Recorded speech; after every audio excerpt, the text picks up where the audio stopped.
Sensationally silver, because you are. Welcome, everyone, to Sensationally Silver, A State of Mind, conversations with extraordinary, ordinary persons of age, people who are going to bring you information, inspiration, and validation. Join us.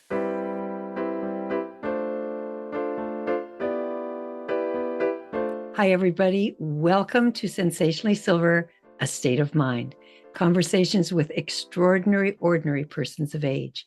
And my guest today is one of my favorite people, one of my favorite guests, Julia Loggins. Usually when Julia comes to talk to us, it's about gut issues, it's about physical health, it's about just staying healthy and feeling good. Today, Julia is going to take a different approach to feeling good and staying healthy.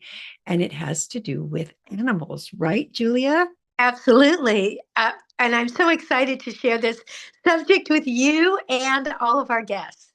Okay, well, let's just jump into it because for all of you who are watching or listening, Julia and I both have long histories of adopting animals. We're big animal lovers, but today we're not just talking to people. I mean, we're not preaching to the choir here. Mm-hmm. All you who love animals and have no problem inviting them into your home, I hope you enjoy this. But those of you who maybe you don't think about having an animal under your roof or in your yard or wherever, we're going to be talking to you today. Yeah? Yeah, absolutely. Yes. Okay, Julia, go. Tell us what we need to know. Well, you know what? For me, for those of you who don't know, I have a long-term history from my childhood and teens with severe life-threatening illness. I was in and out of hospitals for most of my first 20 years with doctors said I wouldn't survive to be 17. I had life-threatening asthma, autoimmune disease, rheumatoid arthritis. My organs did not function, and I was hospitalized over and over and over again. And animals and my pets were probably why I'm here, why I survived. It's really that simple. Yes, there was a wonderful medical doctor I met in my teens who had a few new ideas for me about the fact that maybe traditional medicine didn't have all the answers, and but I wouldn't have made it to him without my animals. And this is coming from someone who had and was allergic to everything in the world and took all of my asthma medication, which would probably today, you'd probably call what I took in the 60s, you'd probably call it like methamphetamines. I mean, it was like some crazy level of speed because that's really all they had to keep people breathing. But whatever it was that the doctors could give me to breathe, I would take whatever it was going to be so that I could be with my animals. And I feel like I inherited that from my father, who's my grandfather, whom I was named for, was an immigrant, came to this country with literally nothing, and sold fruit from a cart. And he had a horse named Nell. And his horse named Nell, whom he named his daughter after, my Aunt Nell, right? Long history of animals loving survivors in our family. He named my Aunt Nell after his precious horse. And my dad, who never had a dog growing up, because of course they didn't have any extra money to feed animals, when he came out of World War II and got a little house with a GI loan, the first thing he did was rescue a collie dog, and her name was Countess. And my pictures of my dad before I was born in front of that house with my grandfather, who passed away the week before I was born, there was Countess right with my dad. And she was my first soul dog. And and my next dog was named Countess. And Countess pulled into her little body. I got her when I was 8. Every illness I had. The vet said she had things that dogs don't get. And I believe she was literally trying to heal me by taking on my illnesses. And she would sit with me in bed when I was sick, and we lived in a rural place, and we would walk the hills, and I would just sit with her, and she was just there for me. She didn't make it, but I did. Oh, Julia, that's quite a story. And I'll bet some of Yeah. the people who are listening and watching have stories like that. These miraculous interventions from animals, maybe not just like yours, but Yeah. where there's this being with a fursuit on that has some some huge influence in how we live out our life. Huge impact. It is the most unconditional love that we can ever experience. I mean, and I don't know that we deserve dogs and cats and horses and rabbits and pet pigs. I'm really not sure. And because I'm in the animal rescue world, I'm kind of sure we don't really. However, they have come here to this plane to take care of us, to be with us, to serve us, to sacrifice for us, and to give themselves so fully to us. And my clinic that I'm speaking to you from is right down the street from a senior retirement home. And there are um, my friends, my beautiful silver haired friends there who have small dogs and cats. And these are people who never, unlike you and I, they didn't necessarily have animals their whole lives, but they have this fur buddy that is their whole heart and soul. And I see them walking them, or maybe they're in a wheelchair, and that little furry animal is right next to them. And that is a form of 24/7 unconditional love. And I feel, as you're saying, that one of the things that happens as we get older and we're not touched all the time, maybe we don't have a partner, our kids, who were all over us when we were little, and when they were little, like to the point where, like for anybody who remembers, and maybe you all have grandchildren that you have this experience with, they're all over you. But that's, unless you're a grandparent at our age, you're not really having that form of physical communication, physical touch, and certainly not that level of unconditional love and support. And I think between our childhood and this period of our lives is when it is the most important that we have that kind of unconditional love in our lives, um, that it just keeps giving and showing up for us in no matter what emotional mood we're in, physical state we're in. We can, I mean, whether my lovely clients at the senior living facility sometimes they have a cane one day, sometimes they're in a wheelchair the next day. That animal is right by their side, and not judging them or seeing them as less, which we struggle so with as we age, judging our physical abilities and our identity, maybe it was caught up in what we used to do. And now to be loved by exquisite creature that really sees us as perfect. And even a wonderful human partner. Humans are quite complex creatures, and definitely, as much as we're loved and love our kids and our partners, we have our personalities to deal with, and animals just go right past that, right to our heart.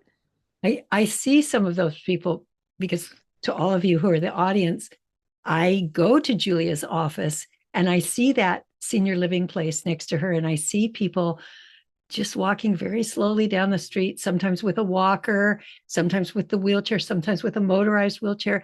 And Yeah. these little dogs, Yeah. they are so perfect at gauging how fast they need to go. Yes. Just amazing.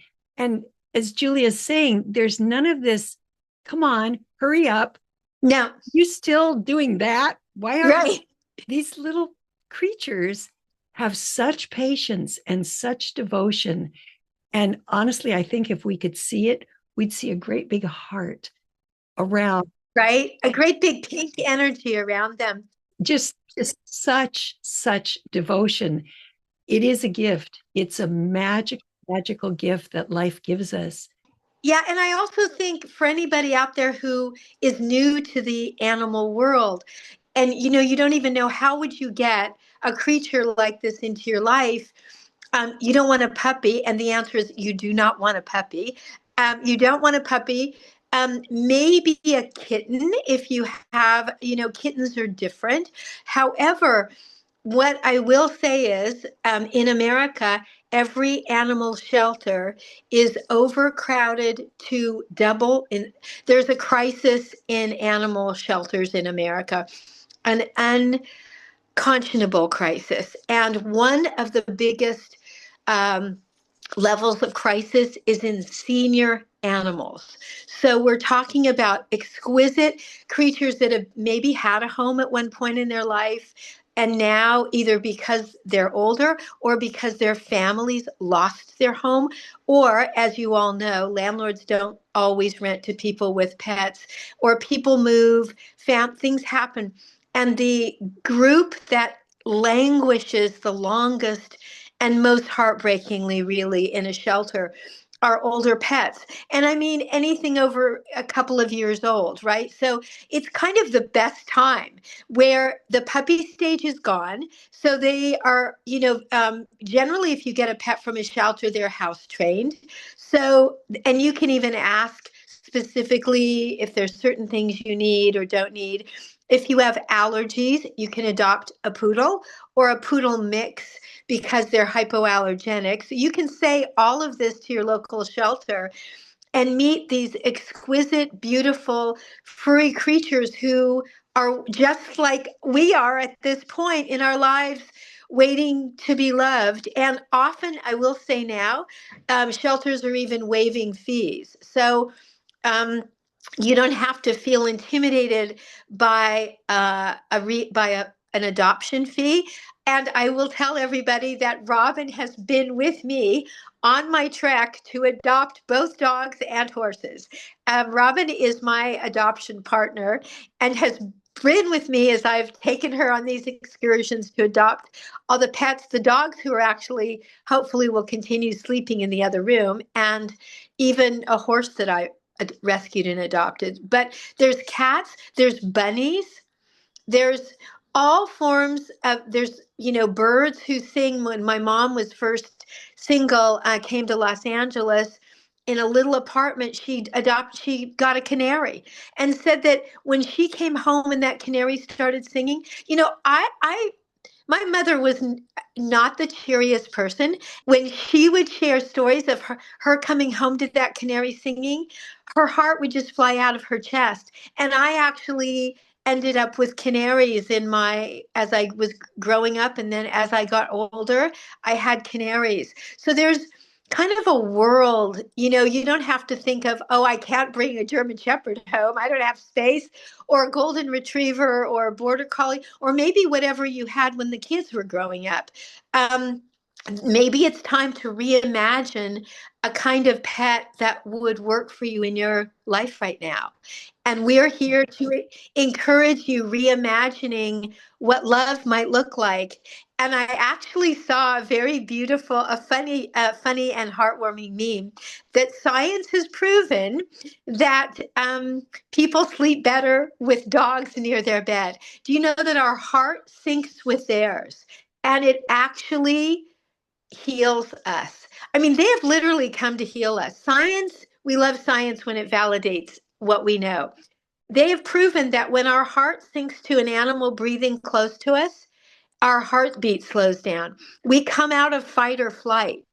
We come out of trauma. I mean, now people have service dogs, not just for the blind, like when I was growing up, but for PTSD, Army veterans, young men and young women who've been through trauma. Um, Older people who've been through trauma have therapy dogs because we know this. Well, I think honestly, Robin, I think every dog is a therapy dog. I would absolutely agree. I think every animal is a therapy. And if they're on this earth, they are the therapy animal. Yeah. The Tibetan whom I read, he says animals embody the concept of sacrifice, and they sacrifice for us. They sacrifice their autonomy to fit with us, which is not Yeah, something we humans do too easily. We tend to get a resentment when we have to do that. right. I always had very large dogs. I mean, way back in the 60s, I showed St. Bernards Oh, wow. in dog shows. But as we get older, we have to scale down. I can't handle those big dogs anymore. And when I adopted the little dog I have now, I'm just telling the story so you know there are options. The dog I went to see had been adopted. She went very quickly. And the lovely woman at the Ventura shelter said, "Well, let's see if we can't find you something." So she looks online at all the dogs that are in the shelter and she says, "Here's something you might want to try." I went out and here was this dog. She was so pitiful. She'd been on the streets of Oxnard, and that can be very dodgy for Yeah. obviously a long time. She was absolutely starving. She was so many pounds less than she is today. They'd had to shave all her hair off. She had scars all over. Oh, She was just shaking and wouldn't come to me. And so I said, okay, I'm willing to try this, but if I can't fall in love with her, will you let me bring her back and try again with another animal? Because it is in a way like adopting a child. You have years ahead of you with this animal. There's got to be a good relationship. So they said, of course. And I took her home. She is my constant companion. yeah. Can't go anywhere without her. That's the bad news. She's with me all the time to every medical appointment, whatever. My dog is with me. And most of the time, she gets to come in with me. She is not a companion animal. She doesn't like other dogs. It was from those days, weeks, months, maybe on the streets of Oxnard. She's a fighter and she's turned into a beautiful little dog. And, if I didn't have animals, because I talk to myself all the time, I'd look absolutely crazy. But I I know, just right? aim it like it's at the animal and it sounds like I'm talking to them and they listen. And now I have a rescue cat. I've always had rescue cats since way back. I have a friend who isn't an animal person, but she and her husband adopted a tortoise. They rescued a tortoise Wow, I love that. and like to travel across the world. So they go in the winter when the tortoise is up in the attic in a box because Oh, he's resting through the right. winter. He's in hibernation. And then his name is Jet. How adorable is that for a I tortoise? love that. He gets down on the ground and they talk to each other. And then when he's finished, he walks away very slowly. But she feels such rapport with this animal. Yeah. So whatever. Yeah, it doesn't, yeah, whatever you don't really know what, when my kids were growing up, obviously, both my grown children have adopted dogs. So I've just passed this gene on. The first thing they did when they got apartments, and I'll tell everybody this because they weren't legally allowed to have them. But guess what? They were legally allowed to have because you can't really not have a therapy dog. So they got them licensed to be therapy dogs. And so they have therapy dogs. My kids just have dogs. And it's amazing, people fall in, they had hamsters that they fell in love with. My daughter had a chinchilla. They had, I don't know what you might find. And actually, the shelters have a whole variety. They actually don't just have dogs and cats, they have bunnies. And if you have a certain animal you love, there's either a rescue for it or you'll find someone who is looking to rehome. Craigslist is always offering free support, and there's lots and lots of support. I will say, if you adopt an animal from a shelter, imagine bringing home, just like Robin was sharing, because my pets were in this state, a creature or a dear friend who'd been in a psych ward where it was never quiet, ever. It was never quiet. And there was a level of fear constantly. And so when you bring this animal home, please be patient. It may not be a hallmark moment. They will say to you, it will be different in 3 days, 3 weeks, and 3 months. Please give it more time than that. My beautiful rescue that Robin Knows Bo took a year for him to let my husband touch him. Now, you will not need to sign up for, I took him home because he was unadoptable. I would not recommend that. He's 100 pounds. I wouldn't recommend that for anybody there. But I will say that even the tiniest, sweetest creature, is going to take a bit of time. So if you have you maybe that's one reason why it's so great for people of our age to adopt animals too, because we're unlikely to be bringing them into homes with teenagers coming in and out the door. And like my home when I was raising my kids was a circus. And the dogs I have now wouldn't actually have been adoptable into that home. They had too much trauma. I did adopt a border collie, but he'd lost his family because they lost their home, but he'd live with kids. So the circus we had fit. But now all of you, we probably live quieter lives. So you probably don't have lots of strangers in and out, and make a perfect home for a sweet animal to do as you and I are we all doing, walking each other home. We're, and I will say that I have provisions for my dogs in my will. I didn't want anything to happen to me and have them go back to a shelter. So, I did that. I try to think of those things for them. And um, I do think that of all the things that we could do for ourselves that bring actual healing, animals probably do more. I would agree. I would agree. They don't have side effects like medication does.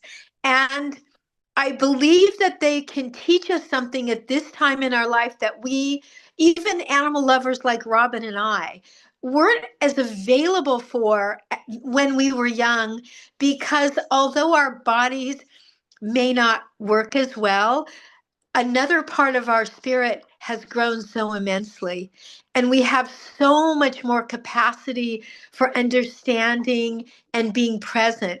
And so just the joy of being still, which isn't something one cultivates when you're 40 or even 50, but at this moment, and we want every moment to be precious. With an animal, every moment is a whole world, and you are their whole world. And that is something to be that I feel like at this stage of life is even more precious than when we were in our 30s and 40s, and we were interacting with so many people every day, and our lives were big, and maybe we had pets, or the kids did, and maybe it was a little piece like this, right? But now maybe it's however, for the pet, we were always their whole world. Well, now we get to share what it feels like to resonate with someone like that, and that's pretty magical. It is. So much about animals is magical. And my daughter has a rescue cat. She's the one who produces this show. And Saw him crawling around on her desk before he's we always there. started. He's just adorable. What am I saying? Elsa. Elsa is quite the star, but she was a rescue feral kitten. Ah, People down in Ukaiba do this. They find they know where these little tribes of kitties are yeah, and rescue the kittens and make sure that the adults get neutered. yeah, But when she brought this cat home and she was just a little kitten, she hid for weeks. sure. And she's going to show the picture where that cat finally came up and joined with her. Oh, Here's the kitty deciding this is a safe person, oh, safe place. Those things do something to our heart. oh my gosh. It's a blessing. It's a blessing in the parks that are around my clinic, as Robin knows. many unhoused people spend the day or longer. And when my dogs go up to meet them and see them every day as we do, the look on those lovely people's faces, and a couple of them are really dear friends of ours now, the level of just feeling so unconditionally accepted, I can't even put into words. I can't give them that. I can't even bless them in that way. It's like for my pets to do it, for my dogs to walk towards them as if they are the most valuable person they could meet that day. They're meeting the Dalai Lama as far as they're concerned. That is so powerful. And it's funny, even my clients sometimes who come in and who are, relatively healthy, at least they're vertical, kind of take that for granted, that like where Cheyenne will run over and want to say hi. And they're like, oh, on to my session. But for people who don't have a lot, and the truth is, as we age, we're all giving up something. Maybe we don't have the partner we had, or our kids live far away, or our best friend died, or our bodies aren't really working as well, but our animal, our beloved pet just doesn't care. Yeah. No, they're right there. And some people at this stage of life begin to deliberately adopt elderly animals Right. shelters because one of the things animals do for us all through our lives, starting in childhood, is they teach us to let go. When Yeah. something dies, when somebody dies, when something we love dies, we have to learn to let go. Yeah. And animals teach us that all our lives. So now, as we enter this stage where maybe the next big deal is going to be us leaving the body, Yeah. some people are making this commitment to, as Julia phrased it, walking those animals home, having the cats that are 10 years old, or the dogs Yeah. that, that maybe their person that was their companion has died, has passed away. That animal ended up in a shelter, a wonderful, loving animal, Yeah. gets another chance at having companionship and serving a purpose. We all need a purpose in life. We all need a purpose. And actually, we have 5 dogs at home, all rescues. But my commitment, I've told Robin this. So, Robin, this will be our next trip together. My next adoption will be an elderly pet. The 2 I have were young, unadoptable rescues, and they have all the energy in the world. But the next one I bring home will be an elderly pet, and I had just lost my beloved Rocky, my beautiful German Shepherd, and I wasn't quite ready for another elderly pet to kind of go through that experience with. So Cheyenne, who was 2 at the time, came into my life, and then Bo, who was 2.5 at the time. But now I'm ready. I think these 2 prepared me that the next one I bring home will be a dog more like how Rocky was at the end of his life. And when I look at the shelters, all the shelters feature these exquisite animals that heartbreakingly have ended up in at the end of their life homeless, without their family. As Robin said, maybe their beloved partner died, or maybe they just got discarded, as some of us feel maybe life did to us. And so, my next commitment, and the truth is, I may outlive that pet, and so I will be there to make sure that they have a beautiful, safe, comfortable passing that will make me a little bit more comfortable. And Robin helped me communicate with Rocky before and after he passed, and I feel him so strongly every day. I mean, I know he brought me the 2 I have, but I also feel him in all my day-to-day connections with humans. So I feel now that I have more trust that they're just across the veil. And if I can feel like that about my pets, then I'll have an easier time letting go, because I'll trust that I'm just across the veil and that my loved ones will have the same relationship with me in another form that my animals are teaching me to have. That's all of this is so much my experience. And my first husband and I, when we were married, we had a wonderful Puli, Hungarian sheepdog named Mopsy. And Mopsy, she was just a brilliant, amazing dog. So long after we were divorced, I was talking to him and I said, I got this very shaggy dog like Mopsy was.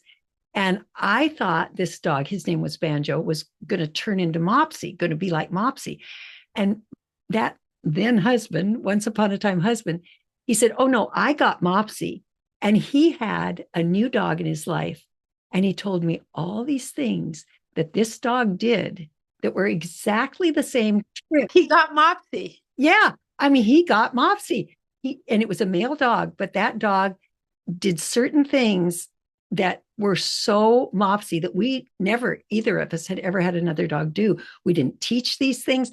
The dog just did it. And here he had Mopsy again. And without being too woo-woo, I am so convinced that some animals come back and visit us again. Sometimes they can't come as the same species, and sometimes they don't.